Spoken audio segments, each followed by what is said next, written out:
1 João, capítulo 2, versículo 28, nós leremos até o capítulo 3, versículo 10. Mas antes disso, eu quero trazer uma coisa para a sua mente. Quem nós somos? Como nós vivemos determina quem nós somos. Se você parar para pensar, uma coisa simples que até crianças aprendem é que cachorros, cães latem, certo? Gatos miam. Mas e você? Quem você é? O que você faz? Aquilo que você faz. As suas práticas determinam quem você é. Ou são, no mínimo, um fruto de quem você é. Essas duas coisas estão relacionadas. E João, nesse texto que nós vamos meditar hoje, nos ensina essa verdade. Nós somos aquilo que praticamos. Nós somos aquilo que praticamos. E como é que ele destaca isso? Por meio de duas ênfases que nós percebemos nesse texto. Uma ênfase em destacar o que é algo, o que é o ser do cristão. E também uma outra ênfase em suas práticas. Essas são as duas maiores ênfases que nós temos nesse texto em que meditaremos. Quando somadas, a palavra prática ou praticar e a ideia de ser aparecem mais de 10 vezes nesse texto. E somadas e conectadas nos ensinam que nós somos aquilo que praticamos. Vamos acompanhar agora a leitura do texto enquanto eu destaco para vocês essas duas ênfases. Versículo 28 do capítulo 2. E agora, filhinhos, permaneçam nele, para que quando ele se manifestar, tenhamos confiança e não sejamos envergonhados, tendo de nos afastar dele no dia da sua vinda. Se sabem que ele é justo, reconheçam também que todo aquele que pratica a justiça é nascido de Deus. Vejam que grande amor o Pai nos tem concedido, ao ponto de sermos chamados filhos de Deus. E, de fato, somos filhos de Deus. Por essa razão, o mundo não nos conhece, porque não o conheceu. Amados, agora somos filhos de Deus, mas ainda não se manifestou o que haveremos de ser. Sabemos que quando ele se manifestar, seremos semelhantes a ele, porque haveremos de vê-lo como ele é. E todo que tem essa esperança, nele purifica a si mesmo, assim como ele é puro. Todo aquele que pratica o pecado também transgride a lei, porque o pecado é a transgressão da lei. E vocês sabem que ele se manifestou para tirar os pecados, e nele não existe pecado. Todo aquele que permanece nele não vive pecando. Todo aquele que vive pecando não viu nem o conheceu. Filhinhos, não se deixem enganar por ninguém. Aquele que pratica a justiça é justo, assim como ele é justo. Aquele que pratica o pecado procede do diabo, porque o diabo vive pecando desde o princípio. Para isso se manifestou o Filho de Deus, para destruir as obras do diabo. Todo aquele que é nascido de Deus não vive na prática de pecado, porque nele permanece a semente divina. Esse não pode viver pecando, porque é nascido de Deus. Nisto são manifestos os filhos de Deus e os filhos do diabo. Todo aquele que não pratica a justiça não procede de Deus, e o mesmo vale para aquele que não ama seu irmão. Por meio desse texto, João vai contrastar quem são os filhos de Deus e os filhos do diabo. Mas quem você é? As suas ações vão responder a essa pergunta, porque nós somos aquilo que praticamos. Olha aí de novo, vamos voltar agora para meditar aqui no versículo 28. E agora, filhinhos, permaneçam nele, para que quando ele se manifestar, tenhamos confiança e não sejamos envergonhados, tendo de nos afastar dele no dia da sua vinda. João está conectando aqui com aquilo que ele falou na perícope, no parágrafo anterior, aquilo que nós vimos no sermão passado. João está destacando ainda aquela ênfase de permanecer em Deus. Nós aprendemos como permanecemos em Deus no sermão passado. Como é que isso acontece? Permanecemos em Deus através do permanecer no seu Evangelho. É permanecendo no Evangelho, nas práticas daquilo que agrada ao Senhor, da sua palavra, da sua vontade, que nós permanecemos em Deus. E João ainda destaca essa imagem, essa ênfase aqui. Você é chamado a permanecer no Senhor. Permaneça no Evangelho dele, e assim você permanecerá nele. E permaneça nele, para que quando ele vier, você não seja envergonhado, você não seja deixado, você não seja encontrado como aquele que, na verdade, nunca permaneceu, nunca esteve no Senhor. Não permaneceu no Senhor porque não era um dos que fazia parte do povo do Senhor. João, então, enfatiza aqui que nós precisamos permanecer nele, porque ele voltará. Cristo vai voltar, e quando ele voltar, você precisa ser achado permanecendo nele. Do contrário, vergonha e dor virão. Mas essa não é a promessa para os que estão em Cristo. Não é vergonha e dor para os que estão em Cristo. Pelo contrário, é salvação, é graça. E não somente uma salvação, uma justificação perante a lei. Deus nos deu mais. Observe o seguinte, versículo 29. Se sabem que Ele é justo, que Deus é justo, que Cristo é justo, reconheçam também que todo aquele que pratica a justiça é nascido de Deus. Aqui nós vemos que aquele que permanece no Senhor, permanecendo no Evangelho, praticando a vontade de Deus, é alguém que é nascido de Deus, alguém que é filho de Deus. E aqui nós sempre precisamos enfatizar isso. Nem todos são filhos de Deus, todos são criaturas de Deus, mas filhos de Deus são aqueles que nasceram dele, que nasceram na prática de sua vontade. Aquele que pratica a vontade de Deus, esse é nascido de Deus. Aquele que é justo como Cristo é justo, esse é nascido de Deus. Aquele que tenta imitar as obras de Cristo, ainda que, claro, de maneira imperfeita, enquanto Cristo é justo perfeitamente. Mas é por meio dessas práticas que nós reconhecemos o nosso nascimento, porque nós somos aquilo que praticamos. Versículo 1 do capítulo 3 diz assim: vejam que grande amor o Pai nos tem concedido, ao ponto de sermos chamados filhos de Deus. Filhos de Deus. Em Cristo, você não é apenas criatura de Deus, você é filho de Deus. E de fato, o versículo continua, somos filhos de Deus.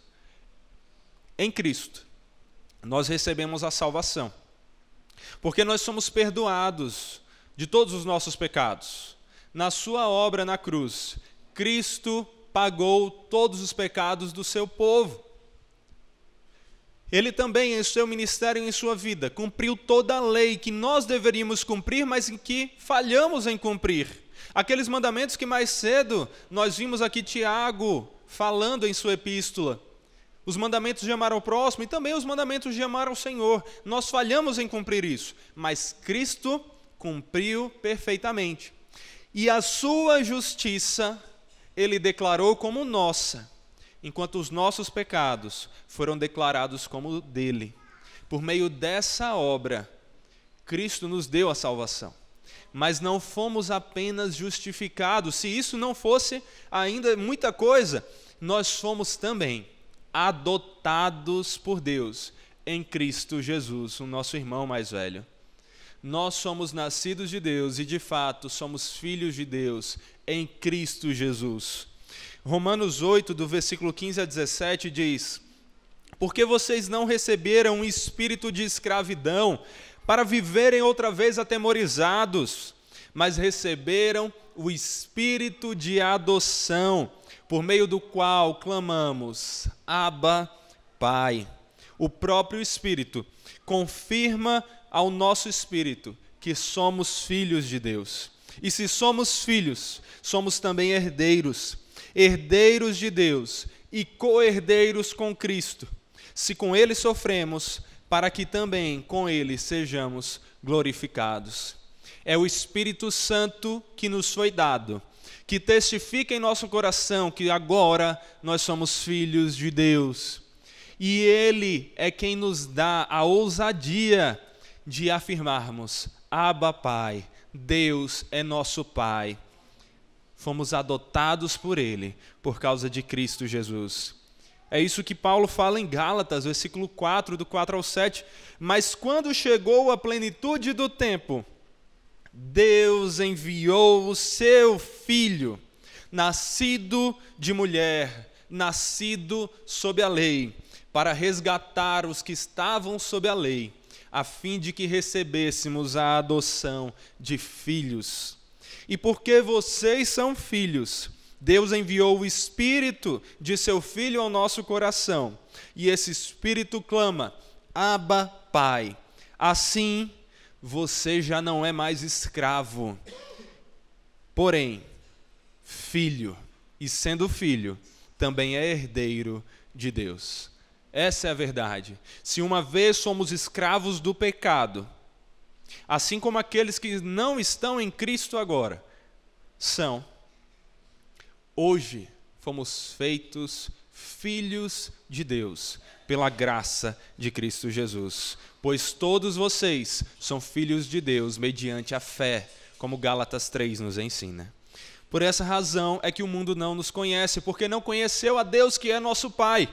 E não tendo conhecido ao nosso Pai, não nos conheceu também a quem o Pai guarda.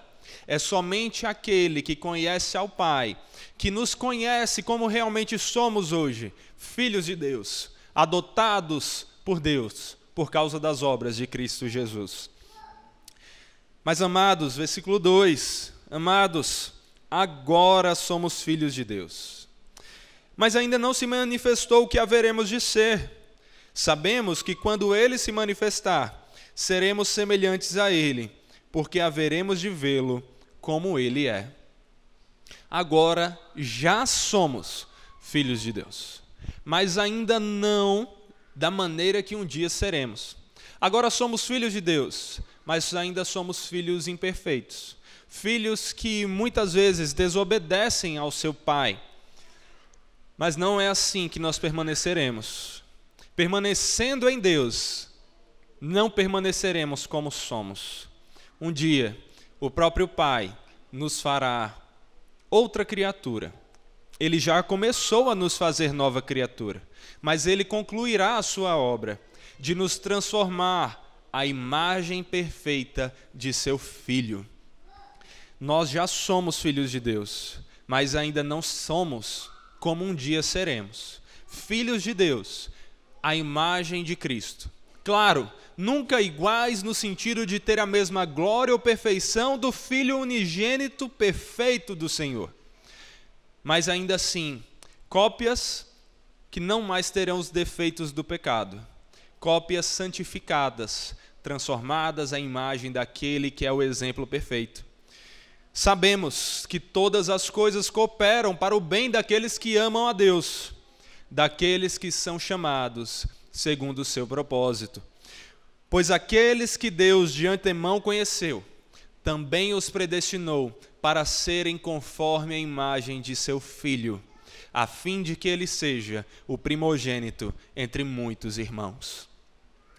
Se fomos chamados pelo Senhor, nós podemos descansar sabendo que absolutamente todas as coisas cooperam para o nosso bem. Sejam as boas, sejam as ruins. Não importam as circunstâncias. Deus faz com que tudo colabore para o nosso bem, para o maior bem existente. E qual é esse bem? Nos transformar à imagem do Filho perfeito, para que nós, assim como Ele, desfrutemos do amor maravilhoso e sem limites do nosso Pai Celeste. Esse é o maior bem que Deus tem para nós. Essa é a maior vitória. Não é vitória financeira, não é nem mesmo vitória sobre as doenças.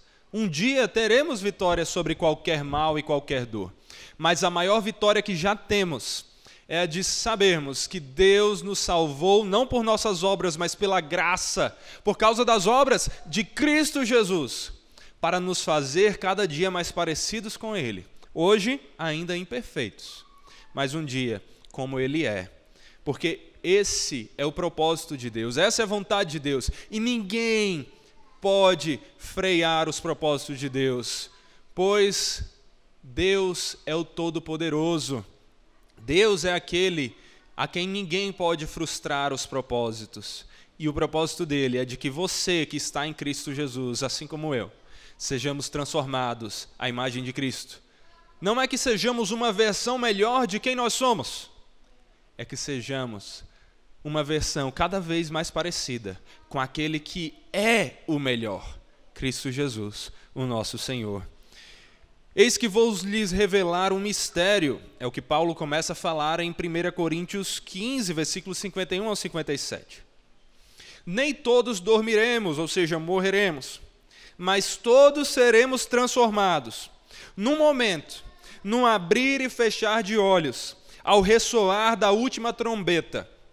A trombeta soará, os mortos ressuscitarão incorruptíveis, e nós seremos transformados.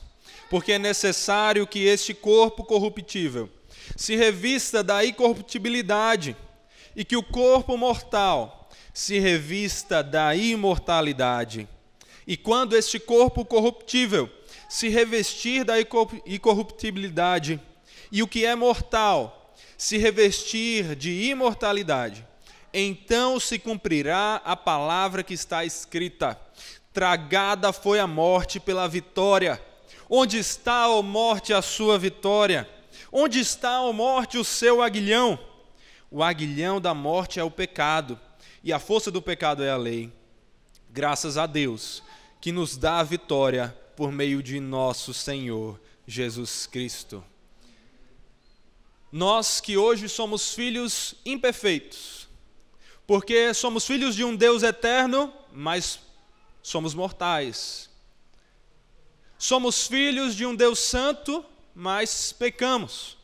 Um dia seremos como devemos ser, como aquilo que Deus quer que sejamos. Não mais seremos desobedientes, mas andaremos em santidade, como Deus é santo, como Cristo, o Filho perfeito, é santo. Não mais sofreremos com a morte. A morte não terá mais nenhum tipo de vitória sobre nós. Ela já não tem mais a vitória sobre a nossa fase final, sobre o nosso destino eterno, porque nós já estamos em Cristo e viveremos eternamente com Ele. Mas não haverá mais nenhum tipo de morte para nós, porque em Cristo também nos tornaremos imortais. Não mais morreremos, não mais sofreremos. Seremos como o Filho perfeito, que não morre, que venceu a morte e que vive eternamente. Assim viveremos com Ele. Como Paulo nos diz em Filipenses 3:21, Jesus transformará o nosso corpo de humilhação para ser igual ao corpo da sua glória, segundo a eficácia do poder que Ele tem, de até subordinar a si todas as coisas. É Cristo que nos garante essa promessa. Ele transformará o nosso corpo, assim como Ele já tem transformado a nossa vida. E o versículo 3 do nosso texto: e todo aquele que tem essa esperança, nele purifica a si mesmo, assim como Ele é puro. É essa esperança que nós temos em Deus, de que nós já somos filhos de Deus, mas ainda seremos transformados para nos parecermos como o Filho perfeito de Deus, que nos motiva a lutar contra o pecado, a purificarmos a nós mesmos, a dizermos não à nossa vontade pecaminosa, e sim à vontade do Senhor.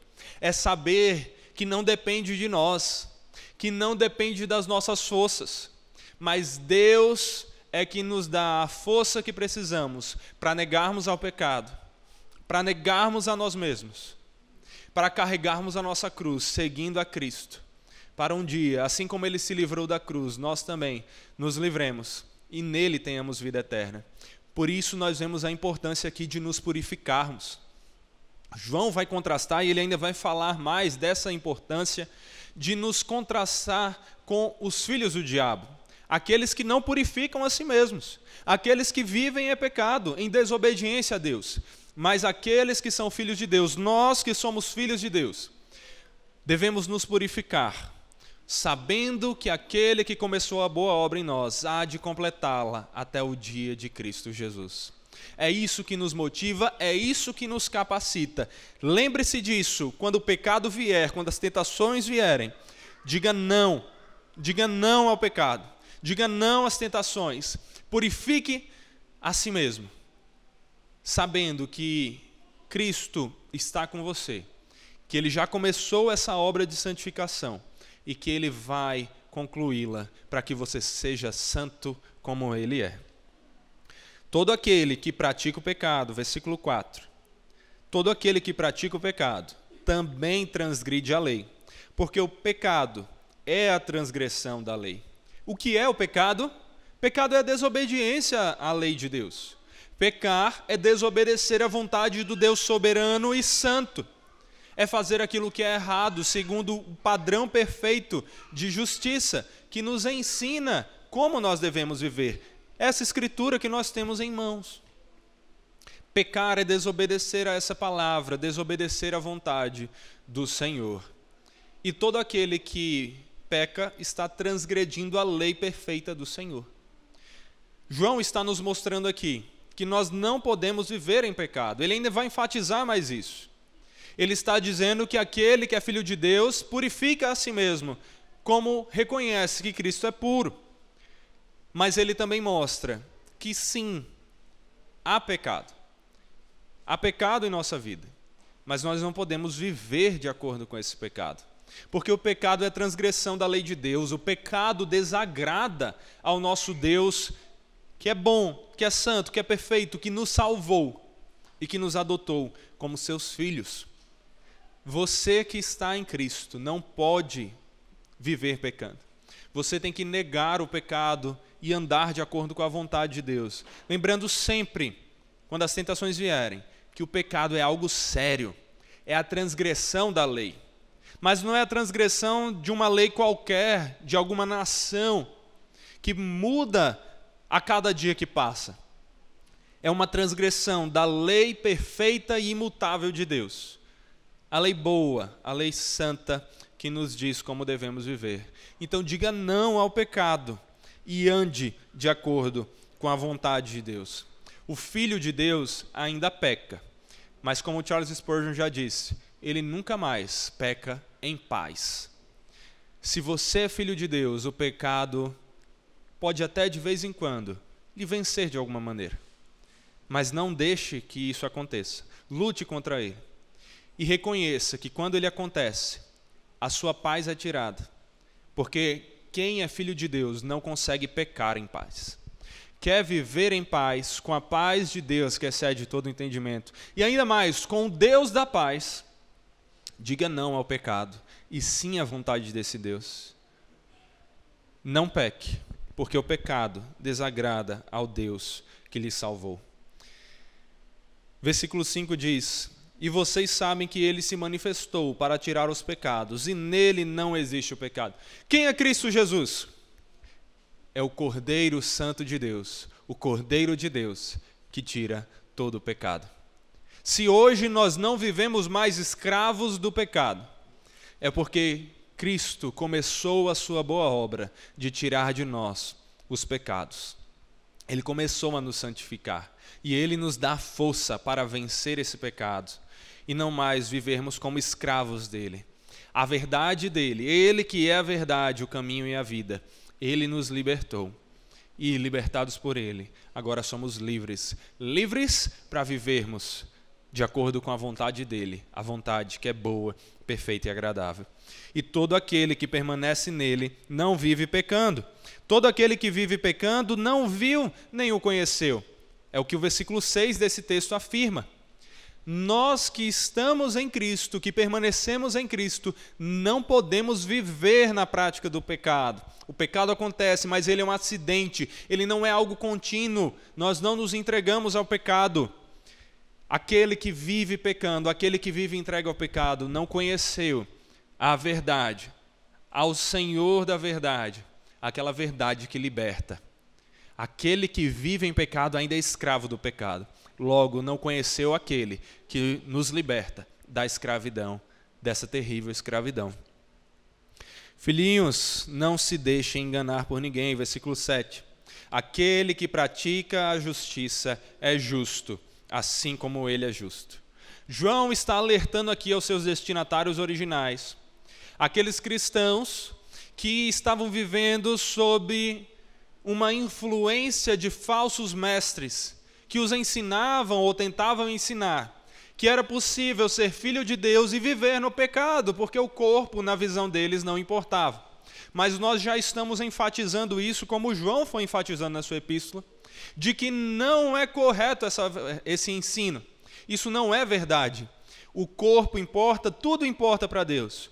Do nosso coração, o nosso mais íntimo, até mesmo o nosso corpo e as nossas ações. Nós não podemos viver em pecado, porque tudo isso desagrada ao Senhor. E aquele que tenta nos dizer o contrário é um enganador, é um falso mestre, é um falso profeta. Quando tentarem tocar no seu coração através dos seus ouvidos, dizendo palavras que satisfazem a sua carne e a sua vontade, dizendo: Deus não se importa com isso. Faça o que você quer, o que importa é amar Deus de coração. Como se amar a Deus fosse um sentimento vazio, desprovido de ações. Quando alguém vier e lhe disser isso, não se deixe enganar. Negue a essa pessoa como você nega e deve negar ao pecado, porque são caminhos de destruição que aguardam essa pessoa e que também o aguardarão se você trilhar por eles. Então não se deixe enganar, porque a palavra nos deixa claro que aquele que pratica a justiça é justo assim como ele é justo. Você quer ser como Cristo, e é isso que um cristão tem que ser, como Cristo é. Busque ser justo, como justo ele é. Aquele que pratica o pecado procede do diabo, porque o diabo vive pecando desde um princípio. Olha que afirmação forte. Aquele que vive na prática do pecado não procede de Deus, procede do diabo. Como João vai dizer depois, ele é filho do diabo. Olha que afirmação terrível. Nós éramos assim. Agora você já parou para pensar, como assim filho do diabo? O diabo nunca criou nada. Santo Agostinho, um patriarca ali da igreja do quinto século, nos dá uma afirmação muito interessante sobre isso. Ele diz assim: o diabo não fez homem algum, não deu à luz a homem algum, não criou homem algum, mas aquele que imita o diabo, este, como se tivesse dele nascido, torna-se filho do diabo ao imitá-lo, e não por ter literalmente nascido dele. Aquele que imita as obras do diabo se torna filho do diabo. Aquele que vive em pecado, pecando como o diabo pecou desde o princípio, esse está imitando as obras do diabo e é filho do diabo. As suas práticas mostram quem você é. Você tem negado ao pecado ou tem vivido satisfazendo seus desejos, mesmo quando eles são pecaminosos, imitando assim as obras do diabo, se qualificando dessa maneira, como filho do diabo. Isso nos lembra de Jesus falando aos fariseus, como João também em seu evangelho relata. João 8, do 42 ao 44, está escrito: Jesus disse: se Deus fosse de fato o Pai de vocês, certamente me amariam, porque eu vim de Deus e aqui estou. Pois não vim de mim mesmo, mas Ele me enviou. Por que vocês não compreendem a minha linguagem? É porque vocês são incapazes de ouvir a minha palavra. Vocês são do diabo, que é o pai de vocês, e querem satisfazer os desejos dele. Ele foi assassino desde o princípio e jamais se firmou na verdade, porque nele não há verdade. Quando ele profere mentira, fala do que lhe é próprio, porque é mentiroso e o pai da mentira. Jesus fala isso para um grupo de pessoas que se achavam filhos de Deus, que se achavam crentes, usando o termo da nossa época, que se achavam cumpridores da lei de Deus, santos e irrepreensíveis. E ele diz: vocês são filhos do diabo. Por quê? Porque aqueles homens, enquanto na frente de outras pessoas traziam uma roupagem, uma aparência de santidade, em seus corações amavam mais a si mesmos, mais as suas obras e aos seus desejos do que a vontade de Deus. Negavam a vontade de Deus para obedecer à vontade de homens. Examinem-se a si mesmos e não deixem que isso seja o que descreva a sua situação. Que você não seja como esses, que Jesus mesmo disse, filhos do diabo. Não pratiquem as obras do diabo, não vivam em pecado, mas andem em santidade. João vai reafirmar esse ensino de outra forma no versículo 10. Olha aí o versículo 10. Nisto são manifestos os filhos de Deus e os filhos do diabo. Todo aquele que não pratica a justiça não procede de Deus. E o mesmo vale para aquele que não ama seu irmão. Como saber se você é filho de Deus ou filho do diabo?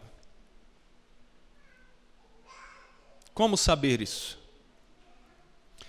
Filho do diabo é tanto aquele que pratica o pecado, que vive praticando o pecado, como também, João agora enfatiza isso de outra maneira, como também aquele que não vive buscando praticar a justiça. Filho do diabo não é somente aquele que pratica algo que é nitidamente pecado. É também aquele que não vive em busca de obedecer à vontade de Deus, praticando aquilo que ele diz que é certo, que é justo. Não há meio termo. Aqueles que não ajuntam com Cristo, separam. Não adianta você só lutar para não fazer o que é errado. Você tem que buscar viver de acordo com aquilo que é certo. Porque aqueles que vivem em pecado, ou também aqueles que não vivem na busca de fazer o que é certo, de ser luz nesse mundo, de cumprir a vontade de Deus, de glorificarem ao Senhor com suas vidas, essas pessoas são filhas do diabo. Não seja assim. Não seja dessa maneira. E João vai falar, inclusive, de que filhos do diabo são aqueles que não amam aos seus irmãos. Ou seja, aqueles que quebram, não obedecem aos últimos 6 mandamentos da lei. Aquilo que nós vimos Tiago em sua epístola falar aqui hoje, no momento de confissão. Aqueles que não honram aos seus pais ou às autoridades. Aqueles que matam porque têm ódios pelo seu irmão. Aqueles que adulteram porque têm desejos por pessoas que não são seus parceiros, desejos ilegítimos. Aqueles que roubam, aqueles que mentem, aqueles que cobiçam. Aqueles que quebram a qualquer um desses mandamentos, que fazem essas coisas erradas, não amam aos seus irmãos. E aqueles que não amam aos seus irmãos são filhos do diabo. Então, não ache que você pode amar a Deus a quem você não vê, se você não ama ao próximo a quem você vê. É isso que João enfatiza também mais na frente em sua epístola. Então ame aos seus irmãos, e ame de verdade, não mentindo, não com ódio, mas com afeto, serviço, dedicação. Cuide e sirva as pessoas à sua volta aqui, as pessoas na igreja local, as pessoas na sua vida. Ame, sirva. E quer saber como fazer isso? Não cumpra, não descumpra, na verdade, esses mandamentos, esses últimos 6 mandamentos da lei. Pelo contrário, faça o que eles ensinam que você deve fazer. Então, honre realmente os seus pais. E aos mandamentos que começam com um não faça isso, não faça aquilo, faça justamente o oposto deles. Então, não é simplesmente não mate, é cuide do bem-estar das outras pessoas. Não é simplesmente não adultere, é cuide para que as outras pessoas e você mesmo respeitem a fidelidade. Não é simplesmente não roube, é trabalhe.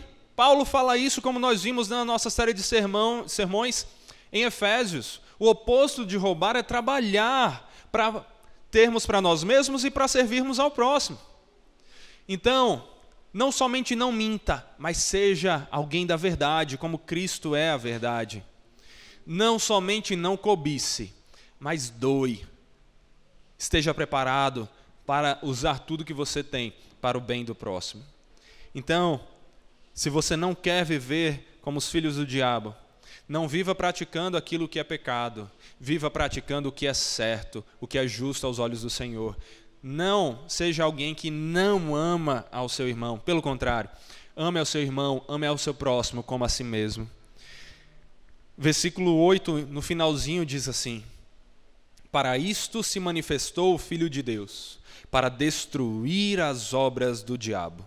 Todo aquele que é nascido de Deus não vive na prática de pecado, porque nele permanece a semente divina. Esse não pode viver pecando, porque é nascido de Deus. É somente porque Jesus veio destruir o pecado, as obras de Satanás, porque ele começou já a fazer isso em nossa vida, nos santificando e nos livrando da terrível escravidão do pecado, que nós agora podemos negar o pecado. E é somente porque Jesus, nos fazendo ser adotados por seu Pai Celeste, nos deu a semente divina, que pode ser entendida como o Espírito Santo de Deus, aquele que é a semente de Deus no nosso coração, em nossa vida, nos santificando, nos fazendo nascer para Deus, como uma semente brotando para o Senhor, frutificando para o Senhor, nos dando nova vida no Senhor. Porque Cristo nos deu o seu Santo Espírito, que agora nós podemos, capacitados por Ele, viver na prática da justiça, viver de acordo com a vontade de Deus. Então você tem algo muito difícil para fazer. Você tem que cumprir a vontade de Deus. Mas não é difícil, porque é o próprio Deus que está com você, que está em você, a semente que Ele plantou, para lhe fazer frutificar em boas obras para a glória dEle. Então, cheio do Espírito, livre da escravidão do pecado, viva para o Senhor. Colossenses 1, do 21 ao 22 diz assim: e vocês que no passado eram estranhos e inimigos no entendimento, pelas obras más que praticavam, agora, porém, Ele os reconciliou no corpo da sua carne, mediante a sua morte, para apresentá-los diante dele santos, inculpáveis e irrepreensíveis. E Tito 3, do 3 ao 7. Pois nós também, no passado, éramos insensatos, desobedientes, desgarrados, escravos de todo tipo de paixões e prazeres, vivendo em maldade e inveja, sendo odiados e odiando-nos uns aos outros. Paulo está falando aqui de cristãos, ele está falando como era que os cristãos viviam antes. Era assim que nós vivíamos. Mas, quando se manifestou a bondade de Deus, nosso Salvador, e o seu amor por todos, Ele nos salvou. Não por obras de justiça praticadas por nós, não pelos seus méritos, mas por sua misericórdia.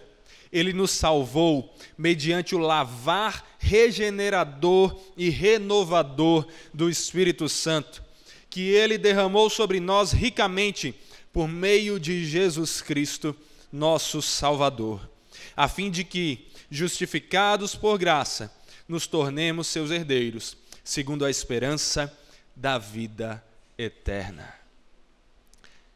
Esse é o texto que descreve os filhos de Deus. Esse é o texto que eu espero que descreva a sua vida. Cães latem, gatos miam. Os pecadores não redimidos vivem entregues ao pecado e aos seus desejos. E aqueles pecadores que foram justificados graciosamente por Cristo Jesus, agora capacitados por Ele e por seu Espírito, vivem de acordo com a vontade dEle. Então, se somos filhos de Deus, vivamos como filhos de Deus. Neguemos ao pecado. Não vivamos praticando o pecado, mas pratiquemos tudo aquilo que é bom e que glorifica ao Senhor.